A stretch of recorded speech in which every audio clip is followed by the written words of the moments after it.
மகளிர் உரிமை தொகை திட்டம். இந்த திட்டத்திலேருந்து வந்து பார்த்தீங்கன்னா ரெகுலராக நிறைய பேர் 1000 ரூபாய் வந்து உங்களுடைய வங்கி கணக்கில் வந்து பெற்று வந்திருப்பீங்க. இப்போ 2 மாதங்களாக வந்து பார்த்தீங்கன்னா நிறைய பேருக்கு இந்த 1000 ரூபாய் வந்து வரல அப்படின்ற கம்ப்ளைண்ட் ரொம்ப சர்க்குலேட் ஆகுது அப்படின்னே வந்து சொல்லலாம். குறிப்பாக வந்து தவைக்க அரசு ரூபாய் 2500 ரூபாய் வந்து உயர்த்தி வழங்க போகிறாங்க அப்படின்ற நோக்கத்தோட மறுசீரமைப்பு ப்ராசஸ் வந்து ஸ்டார்ட் பண்ணியிருந்தாங்க. அதிகாரி மூலயமா மறு கணக்கெடுப்பு படி மறுசீரமைப்பு ப்ராசஸ் வந்து நடைபெற்று வருது.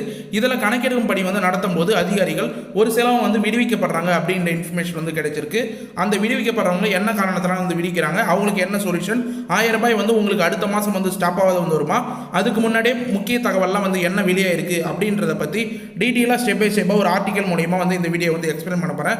தயவு செய்து கண்டினியூவாக வந்து வாட்ச் பண்ணுங்கள். முக்கியமாக வந்து பார்த்தீங்கன்னா புதுசாக வந்து விண்ணப்பிக்க போகிறவங்களுக்கும் இதில் என்னென்ன ப்ராசஸ்லாம் வந்து இருக்குது அப்படின்னு வந்து தெரிஞ்சுக்கங்க. பழைய பயனாளிகளுக்கு மகளிர் உரிமை தொகை இல்லையா, இல்லத்தரசிகள் ஷாக் அப்படின்ற தலைப்பில் தான் வந்து டீட்டெயிலாக வந்து பேச போகிறோம். முக்கியமாக வந்து பார்த்தீங்கன்னா கோவையில் இப்போதைக்கு வந்து பார்த்தீங்கன்னா நம்ம ரெகுலராக வீடியோ பார்க்குறவங்க தெரியும், கோவையில் புதிதாக வந்து விண்ணப்பித்துள்ள மகளிர் உரிமை தொகைக்கான ஆயிரக்கணக்கான பெண்கள் விண்ணப்பித்து வருகிறார்கள் அப்படின்ற இன்ஃபர்மேஷன் வந்து போயிருந்தோம். அதாவது கலெக்டர் அலுவலகத்தில் வந்து பார்த்தீங்கன்னா அதாவது திங்கக்கிழமை வந்து முகாம் மூலயமா அவங்க வந்து விண்ணப்பங்கள் வந்து புதிய விண்ணப்பம் வந்து கொடுத்துன்னு வராங்க கோவையில். இதில் வந்து ஆயிரக்கணக்கான விண்ணப்பங்கள் வந்து பெறப்பட்டிருக்குது. மறுசீரமைப்புக்காக திருப்பி அந்த விண்ணப்பம் வந்து அனுப்பப்பட்டுள்ளதாகவும் வந்து தகவல் வந்து வெளியே இருக்குது. அது மட்டும் இல்லாமல் ஏற்கனவே வாங்கி கொண்டு இருக்கிற எனக்கே வந்து பணம் வரவில்லை அப்படின்ற மாதிரி பெண்கள் வந்து சொல்லுவாங்க. இப்பொழுது புதிதாக விண்ணப்பிப்பவர்களுக்கு எப்படி வழங்கப் போகிறீர்கள் என்ற கேள்வியும் வந்து பயனாளிகள் மத்தியில் எழுந்துன்னு வருது. அதாவது என்ன சொல்ல வராங்கன்னா, கோவையில் வந்து இப்போ வந்து புதுசாக வந்து விண்ணப்பிக்கிறதுக்கான மனுக்கள் வந்து கொடுத்துன்னு வராங்க. அந்த மனுக்கள் வந்து மறுசீரமைப்பு ப்ராசஸ் வந்து போயிருக்கு. ஆனால் வந்து ஏற்கனவே வந்து பணம் வாங்கிட்டு வந்தவங்களுக்கே நடுவில் வந்து ஸ்டாப் ஆகி பணம் வராத வந்து இருக்குது. எங்களுக்கே பணம் வரல அப்படின்ற கம்ப்ளைண்ட் வந்து வந்திருக்கு. இது முக்கியமாக வந்து பார்த்தீங்கன்னா கலைஞர் மகளிர் உரிமை தொகை திட்டத்தின் கீழே ஏற்கனவே பயன்பெற்று வந்த பல பெண்களுக்கு கடந்த சில மாதங்களாக தொகை வர வைக்கப்படவில்லை என்ற புகார் வந்து எழுந்திருக்குது. இது நிறைய பேருக்கு வந்து தெரிஞ்சிருக்குமா என்னன்னு தெரியல. கோவையில் புதிதாக விண்ணப்பித்துள்ள ஆயிரக்கணக்கான பெண்கள் விண்ணப்பங்கள் சரிபார்ப்புக்கு திருப்பி அனுப்பப்பட்டுள்ளதாகவும் தகவல் வந்து வெளியாகியுள்ளது. இதனால் ஏற்கனவே வாங்கி கொண்டிருந்த பெண்களுக்கே ஏற்கனவே வந்து பணம் வரவில்லை. இப்பொழுது புதிதாக விண்ணப்பிப்பவர்களுக்கு எப்படி வழங்கப் போகிறீர்கள் என்ற கேள்வியும் வந்து பயனாளிகள் மத்தியில் வந்து எழுந்திருக்கு அப்படின்னே வந்து சொல்லலாம். நிறைய பேருக்கு வந்து புதிய விண்ணப்பம் வந்து கோவை கலெக்டர் ஆஃபீஸில் வந்து பெற்றிருக்காங்க அப்படின்ற தகவல் வந்து வெளியே இருக்குது. இது அஃபிஷியல் நியூஸ் சேனலில் இருந்து தான் வந்து நம்மளே வந்து எடுத்திருக்கோம். முக்கியமாக வந்து பார்த்தீங்கன்னா உங்களுக்கு வந்து ரெகுலராக பணம் வாங்கி வரவங்களே அவங்க என்ன கேள்வி கேட்குறாங்கன்னா, ரெகுலராக வந்து பணம் வாங்கி வர எங்களுக்கே வந்து வரலையே, அவங்களுக்கு எப்படி வரும் அப்படின்னு வந்து கேட்குறாங்க. முக்கியமாக வந்து பார்த்தீங்கன்னா கோவையில் 15000 விண்ணப்பங்கள் வந்து என்ன காரணம் அப்படின்னு வந்து கேட்டிருக்காங்க. கோவை மாவட்டத்தில் ஆனைமலை, சூலூர், பொள்ளாச்சி மற்றும் கோவை மாநகராட்சி பகுதியை சார்ந்த பெண்கள் மகளிர் உரிமை தொகை பெறுவதற்காக புதிதாக விண்ணப்பித்திருந்தனர். இதில் சுமார் 15000 விண்ணப்பங்கள் சரிபார்ப்பு என்ற காரணத்துடன் தலைமைச் செயலகத்தில் இருந்து கோவை மாவட்டத்துக்கு திருப்பி அனுப்பப்பட்டுள்ளது அப்படின்னு வந்து கூறப்படுகிறது அப்படின்ற இன்ஃபர்மேஷன் வந்து கிடைச்சிருக்கு. இதில் முக்கியமாக வந்து பார்த்தீங்கன்னா கோவை மாவட்டத்தில் இருந்து நிறைய பெண்கள் வந்து அப்ளை பண்ணியிருக்காங்க. இது வந்து பார்த்தீங்கன்னா தலைமைச் செயலகத்துக்கு இந்த மனு வந்து அனுப்பப்பட்டிருந்தது. அது மறு சரிபார்ப்புக்கு வந்து பார்த்தீங்கன்னா கோவை மாவட்டத்திற்கு திரும்ப அனுப்பப்பட்டுள்ளது அப்படின்ற தகவல் வந்து வெளியாயிருக்கு. இதிலிருந்து வந்து பார்த்தீங்கன்னா சில நாட்களாக வந்து புதிய விண்ணப்பத்துக்கான மனு வந்து மகளிர்கள் வந்து கொடுத்துருக்காங்க அப்படின்றது வந்து தெரிய வருது. இருந்தாலும் நிறைய பேருக்கு வந்து பணம் வந்து வரல, ரெகுலராக வந்து வாங்குறவங்களுக்கே அப்படின்னு வந்து சொல்லியிருக்காங்க. இந்த விண்ணப்பங்களில் குறிப்பிடப்பட்டுள்ள குடும்ப வருமானம், குடும்ப உறுப்பினர்களின் விவரம், சொத்து மற்றும் பிற தகுதிகள், அளவுகோல் உள்ளிட்டவை மீண்டும் சரிபார்க்கப்பட உள்ளதாகவும் தெரிகிறது. அதாவது ஏற்கனவே வந்து அவங்க மனுவில் வந்து கொடுத்துருக்கிற சொத்து விவரம், வருமானம் என்னென்ன அப்படின்றதெல்லாம் வந்து மென்ஷன் பண்ணிக்கிறத மறு சரிபார்ப்பு வந்து செய்யணும் அப்படின்ற அதிகாரிகளுக்கு அந்த மனு வந்து திரும்ப வந்து கொடுக்கப்பட்டிருக்கு. ஆனால் வந்து பார்த்தீங்கன்னா இதுக்கு நடுவில் எனக்கே பணம் வரவில்லை, புதுசாக அவங்களுக்கா அப்படின்ற கேள்வி வந்து வந்திருக்கு. இதற்கிடையே ஏற்கனவே மகளிர் உரிமை தொகை பெற்று வந்ததாக கூறும் சில பெண்கள் கடந்த 2 மாதங்களாக பணம் வங்கி கணக்கில் வரவு வைக்கப்படவில்லை என்ற குற்றச்சாட்டும் வந்து எழுந்திருக்குது அப்படின்ற இன்ஃபர்மேஷன் வந்து கிடைச்சிருக்கு. அதாவது ரெகுலராக வங்கி கணக்கில் வர பெண்களுக்கு 1000 ரூபாய் வந்து பார்த்தீங்கன்னா 2 மாதங்களாக வந்து பணம் அவங்களோட வங்கி கணக்கில் வந்து வரவில்லை அப்படின்றத வந்து கேள்வியெல்லாம் வந்து சொல்லியிருக்காங்க. முக்கியமாக வந்து பார்த்தீங்கன்னா இது வந்து அரசு வட்டாரங்கள் தரப்புலேருந்து வந்து கொஷின் மூலயமா வந்து எழுப்பி கேட்டிருக்காங்க அப்படின்னே வந்து சொல்லலாம். முக்கியமாக இதில் தரப்புலேருந்து நமக்கு கிடைச்சிக்கிற இன்ஃபர்மேஷன், இதனால் புதிய விண்ணப்பதாரர்களுக்கு தகுதி சரிபார்ப்பு ஒருபுறம் நடைபெற்று வரும் நிலையில் ஏற்கனவே திட்டத்தில் பயனாளிகளாக இருப்பவர்களுக்கு தொகை ஏன் வரவில்லை என்ற கேள்வியும் எழுந்துள்ளது. ஆல்ரெடி வாங்கியிருந்த எங்களுக்கே பணம் வரல, இப்போ புதுசாக அவங்களுக்கு தரப்போறீங்களா அப்படின்ற கேள்வியால் பயனாளிகளின் ஆதங்கம் மற்றும் விவாதம் மீதான அதிருப்தியும் வந்து வெளிப்படுத்த இருக்கிறது அப்படின்றது நமக்கு இன்ஃபர்மேஷனாக வந்து கிடைச்சிருக்கு. இது ஃபுல்லாக வந்து பார்த்தீங்கன்னா கோவை மாவட்டத்தில் வந்து நடந்திருக்கு.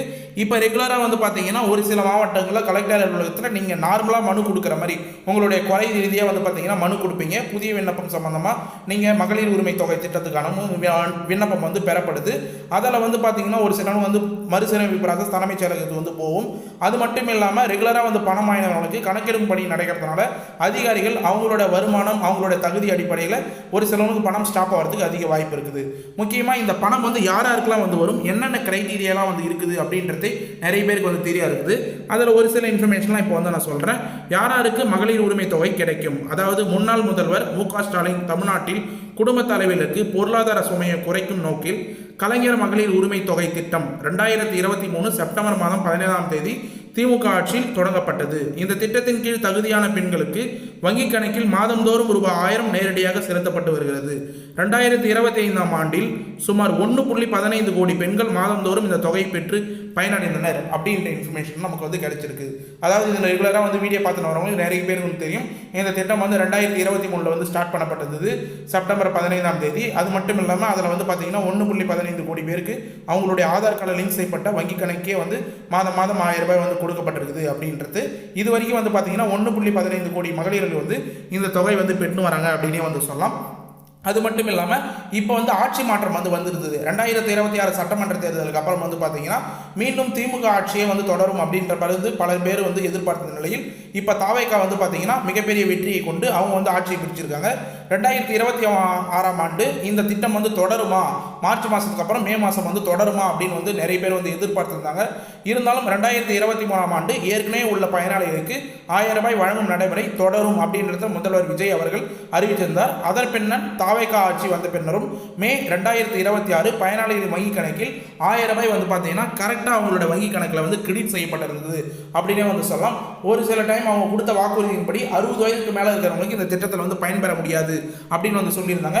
இருந்தாலுமே வந்து ரெகுலராக ஏற்கனவே இருக்கிற 1.15 கோடி, அதாவது வந்து 1 கோடியே 15 லட்சம் பயனாளிகளுக்கும் ரெகுலராக 1000 ரூபாய் வந்து கவர்மெண்ட் சைட்லேருந்து எப்படி கிரெடிட் பண்ணுறாங்களோ டிபிடி டிரான்ஸ்ஃபர் மூலிமா ஆதார் கார்டில் லிங்க் செய்யப்பட்ட பேங்க் அக்கௌண்ட்டுக்கு அதே போல் கரெக்டாக வந்து கிரெடிட் பண்ணியிருந்தாங்க அப்படின்றது மிகப்பெரிய வரவேற்பாக வந்து இருந்தது.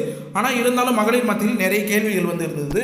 மேலும் இந்த திட்டத்தில் வந்து பார்த்தீங்கன்னா ஸ்டார்டிங்கில் வந்து அனைவருக்கும் வந்து பணம் வந்து வழங்கப்படும் அப்படின்ற கடந்த ஆட்சியில் திமுக வந்து தெரிவிச்சிருந்தாலும் வாக்குறுதிகளில், ஆனால் ஒரு சில தகுதி உடையவர்களுக்கு மட்டும்தான் வந்து கடந்த ஆட்சியிலேருந்தே 1000 ரூபாய் வந்து கொடுக்கப்பட்டிருந்தது. கிட்டத்தட்ட வந்து பார்த்தீங்கன்னா தகுதியின் வழிகாட்டு நெறிமுறைகளின்படி நம்ம பார்க்கும்போது குடும்ப தலைவியாக இருக்கும் 21 வயது பூர்த்தி அடைந்த பெண்கள் மட்டுமே வந்து விண்ணப்பிக்கலாம் அப்படின்ற தகுதி வந்து கொடுக்கப்பட்டிருந்தது.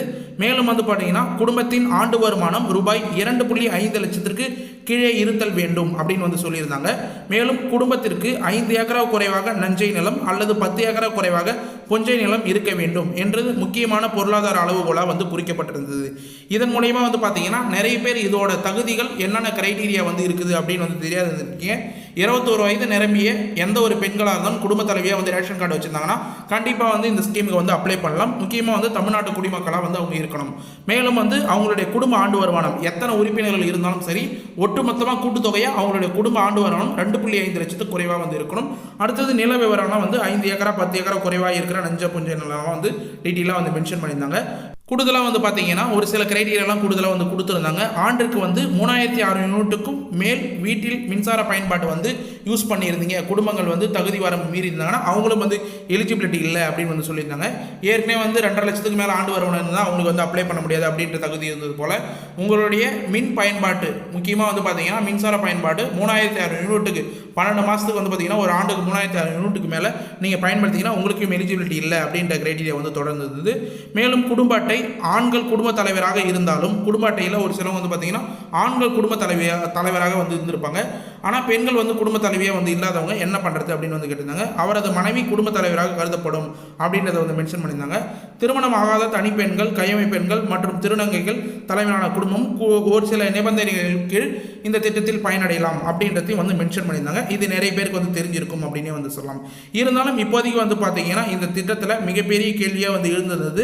நம்ம முன்கூட்டியே வந்து சொல்லியிருந்தது தான். ஒரு புறம் ஏற்கனவே வந்து பயனடைந்தவர்கள் வந்து தொகை வந்து வரவில்லை என்ற கூறிய நிலையில் மறுபடியும் புதுதாக வந்து விண்ணப்பத்திற்கான விண்ணப்பங்கள் மறுசீரமைப்பு உட்படுத்துவது என மகளிர் உரிமை தொகை விவகாரம் மீண்டும் கவனம் பெற்றுள்ளது அப்படின்ற இன்ஃபர்மேஷன் வந்து கிடைச்சிருக்கு. அதாவது மனுக்கள் வந்து கோயம்புத்தூர்லேருந்து வந்து பார்த்தீங்கன்னா கோவையிலேருந்து வந்து கொடுத்துருக்கும் போது இது வந்து கவனம் பெற்றிருக்கு அப்படின்ற மாதிரி நமக்கு வந்து மென்ஷன் பண்ணியிருக்காங்க. கோவையில் திருப்பி அனுப்பப்பட்டுள்ளதாக கூறப்படுகிறத 15,000 விண்ணப்பங்கள் வந்து பார்த்தீங்கன்னா எத்தனை பேருக்கு இறுதியாக தகுதி உறுதி செய்யப்படும்?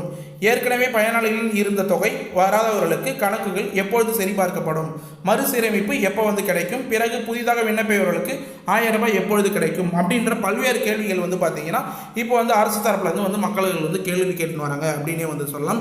15,000 பேர்கள் எப்போ வந்து தகுதியின் அடிப்படையில் வந்து விண்ணப்பிக்க போகிறாங்க, அதாவது தகுதியின் அடிப்படையில் எப்போ வந்து அவங்களுக்கு வந்து பணம் வந்து செலுத்த போகிறாங்க. ரெகுலராக வந்து பணம் வாங்கினவங்களுக்கு ஒரு சிலவங்க வந்து நடுவில் வந்து ஸ்டாப் ஆயிருக்கு, அவங்களுக்கு எப்போ திரும்ப வந்து மறுசீரமைப்பு ப்ராசஸ்லாம் வந்து பார்த்துட்டு பணம் வந்து செலுத்த போகிறாங்க அப்படின்ற பல்வேறு கேள்விகள் தொடர்ச்சியாக வந்து கேட்டு வராங்க அப்படின்னே வந்து சொல்லலாம். இது இப்போதைக்கு வந்து ஒரு கட்டமாக வந்து இருக்குது. இது போல் வந்து 2 இன்ஃபர்மேஷன் வந்து கிடைச்சிருக்கு. மூன்றாவதாக மிகப்பெரிய இன்ஃபர்மேஷன் என்னன்னா, தாவேகா அரசு சார்பில் வந்து பார்த்தீங்கன்னா உங்களுக்கு ரூபாய் 2,500 ரூபாய் இந்த மகளிர் உரிமை தொகை உயர்த்தி வழங்குவதா வந்து ஒரு சில இன்ஃபர்மேஷன் வந்து கிரைட்டீரியா வந்து கொடுத்துருந்தாங்க. அரசு ஆட்சி பிடிக்கிறதுக்கு முன்னாடியே வந்து பார்த்தீங்கன்னா வாக்குறுதியெல்லாம் வந்து சொல்லியிருந்தாங்க. இதை பல்வேறு வீடியோக்கள்லாம் நம்மளும் வந்து மென்ஷன் பண்ணியிருந்தோம். இப்போதைக்கு வந்து பார்த்தீங்கன்னா சட்டமன்றத்தில் நிறைய பேர் வந்து அமைச்சர்கள் மற்றும் எதிர்க்கட்சி சார்ந்தவர்கள் நிறைய பேர் வந்து கேள்விகள் வந்து கேட்டு வராங்க. தாவேகா ஆட்சி வந்ததில் மகளிர் உரிமை தொகை ரூபாய் 2,500 கிடைக்கும், 6 சிலிண்டர், அதாவது முக்கியமாக வந்து பார்த்தீங்கன்னா 6 இலவச சிலிண்டர் கிடைக்கும் என முதலமைச்சர் விஜய் அவர்கள் வாக்குறுதி கொடுத்திருந்தார். ஆனால் தற்போது வரை வந்து பார்த்தீங்கன்னா அது நிறைவேற்றப்படாத நிலையில் இது குறித்து சட்டமன்றத்தில் எதிர்க்கட்சி கேள்விகள் எழுப்பி வருகின்றனர். இந்த நிலையில் விரைவில் மகளிர் உரிமை தொகை உயர்த்தி வழங்குவதாக தாவேகா அமைச்சர்கள் உறுதியளித்துள்ளனர். இதன் விரைவில் வந்து பார்த்தீங்கன்னா கூடிய விரைவில் பெண்களுக்கான மாதம் ரூபாய் 2,500 உயர்த்தி வழங்க போறாங்க அப்படின்ற மாதிரி இன்ஃபர்மேஷன் நமக்கு வந்து கிடைச்சிருக்கு. இது வந்து ஒரு குட் நியூஸ், மிகப்பெரிய முக்கியமான தகவல் அப்படின்னே வந்து சொல்லலாம். சட்டமன்றம் தொடர்ச்சியாக வந்து நடைபெற்று வருது. நிறைய பேர் நியூஸ் சேனல் வந்து பார்த்துருந்தீங்கன்னா உங்களுக்கு தெரிய வரும். எதிர்க்கட்சி தரப்புல இருந்து நிறைய பேர் வந்து இந்த குற்றச்சாட்டுகள் வந்து சொல்லி வராங்க. அதனால வந்து பார்த்தீங்கன்னா திரும்ப இந்த கேள்வி வரதுனால தாவேகா அரசு வந்து பார்த்தீங்கன்னா பரிசீலனைக்கும் மற்றும் அதிகாரி மூலியமாக வந்து கலாய்வு நடத்தி இதுக்கான ப்ராசஸ் உடனடியாக ரூபாய் 2,500 எவ்வளோ சீக்கிரம் வந்து செலுத்த முடியுமோ, உயர்த்தி வந்து வழங்க முடியுமோ அதுக்கான ப்ராசஸ் வந்து ஸ்டார்ட் பண்ணியிருக்காங்க அப்படின்ற மாதிரி ஒரு மிகப்பெரிய மகிழ்ச்சியான தகவல் வந்து நமக்கு வந்து கிடைச்சிருக்கு. அது அமைச்சர்களும் வந்து பார்த்தீங்கன்னா அஃபிஷியல் சட்டமன்றத்திலே வந்து மென்ஷன் பண்ணியிருக்காங்க அப்படின்ற இன்ஃபர்மேஷன் வந்து கிடைச்சிருக்கு. மேலும் புதிய விண்ணப்பம் சம்பந்தமாக வந்து தொடர்ச்சியாக வந்து கமெண்ட் பாக்ஸில் வந்து கேட்டு வரீங்க அப்படின்னே வந்து சொல்லலாம். புதுசாக வந்து குடும்ப அட்டை வந்து கொடுக்குற பணி வந்து தமிழக அரசு வந்து ஸ்டார்ட் பண்ணியிருக்காங்க. நிறைய பேர் வந்து பார்த்தீங்கன்னா புதுதாக வந்து திருமணமானவர்கள் புதுசாக வந்து குடும்ப அட்டை அப்ளை பண்ணவங்களுக்கு குடும்ப அட்டை கொடுக்குற, அதாவது ஸ்மார்ட் கார்டு ரேஷன் கார்டு வந்து கொடுக்குற பணி வந்து தொடர்ச்சியாக வந்து நடைபெற்று வருது. நீங்கள் எங்கே அப்ளை பண்ணீங்களோ அங்கே போய் உடனடியாக வந்து கேளுங்க. தாலுகா ஆஃபீஸை வந்து காண்டாக்ட் பண்ணுங்கள்.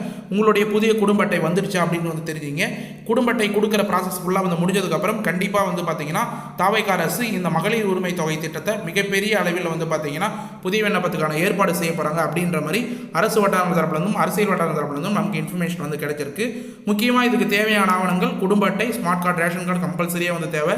அடுத்தது ஆதார் அட்டை, மின்கட்டண ரசீது, வங்கி கணக்கு, பாஸ் புத்தகம். உங்களுடைய ஆதார் கார்டில் முக்கியமாக வந்து பார்த்தீங்கன்னா ஆதார் கார்டில், பேங்க் அக்கௌண்ட்டில், ரேஷன் கார்டில் இதில் எல்லாமே வந்து கரெக்டான மொபைல் நம்பராக வந்து யூஸ் பண்ணுற மொபைல் நம்பராக வந்து லிங்க் பண்ணி வந்து வச்சுக்கோங்க. இப்போ ரீசார்ஜ் ப்ரைஸ்லாம் வந்து ரொம்ப வந்து ஏறிடுச்சு அப்படின்னே வந்து சொல்லலாம். அதனால் வந்து மெசேஜ்லாம் வந்து வராத போயிறதுக்கு நிறைய வாய்ப்பு இருக்குது. நீங்கள் ரீசார்ஜ் பண்ணாத விட்டீங்க, மெயின்டைன் பண்ணாத விட்டிங்கன்னா அப்ளை பண்ணும்போதோ இல்லை ரெகுலராக பணம் மாறவங்களுக்கு ஒரு சிலவங்க ஸ்டாப் ஆகிறதுக்கு வாய்ப்பு இருக்குது. நீங்கள் ரெகுலராக யூஸ் பண்ணுற மொபைல் நம்பரை ஆதார் கார்ட்லையும் சரி, குடும்ப அட்டையிலையும் சரி, பேங்க் அக்கௌண்ட்லையும் வந்து சரி கரெக்டாக வந்து லிங்க் பண்ணி வச்சுக்கோங்க. அதே போல் உங்களுடைய பிரைமரியான யூஸ் பண்ணுற பேங்க் அக்கௌண்ட்டை ஆதார் கார்டில் கரெக்டாக வந்து லிங்க் பண்ணி வச்சுக்கோங்க. ஒரு சிலவங்க 3-4 பேங்க் அக்கௌண்ட்டு வந்து யூஸ் பண்ணலாம். அதில் பிரைமரியாக எந்த பேங்க் அக்கௌண்ட்டுக்கு ஆதார் கார்டை கரெக்டாக வந்து NPCI லிங்க்கில் வந்து லிங்க் பண்ணி வச்சிருக்கீங்களோ அந்த பேங்க் அக்கௌண்ட் மட்டும் தான் வந்து பணம் வந்து வரும். அந்த பேங்க் அக்கௌண்ட்டை புதுசாக வந்து விண்ணப்பிக்கிறவங்க கரெக்டாக வந்து கொடுத்து பயன்பெறுங்க அப்படின்றதையும் வந்து மென்ஷன் பண்ணிக்கிறேன். இந்த 4 ஆவணங்கள் கம்பல்சரியாக வந்து தேவைப்படும். இப்போதைக்கு வந்து பார்த்தீங்கன்னா மேக்ஸிமம் எல்லா இன்ஃபர்மேஷனும் வந்து ஆன்லைனில் அப்ளை பண்ணுற மாதிரி வந்து கொண்டு வந்துருக்காங்க. ஆஃப்லைனில் மேக்ஸிமம் வந்து கிடையாது. அப்படி ஆஃப்லைனில் முகாம் போட்டாலும் ஆன்லைனில் வெப்சைட்டில் அப்ளை பண்ணுற மாதிரி கொடுத்தாலும் உடனடியாக வந்து தெரிஞ்சுக்கணும். நம்ம சேனலில் தொடர்ச்சியாக வந்து ஃபாலோ பண்ண வந்தீங்கன்னா அதுக்கான இன்ஃபர்மேஷன் வந்து உங்களுக்கு வந்து தெரிய வரும் எப்படி வந்து அப்ளை பண்ணலாம் அப்படின்றத.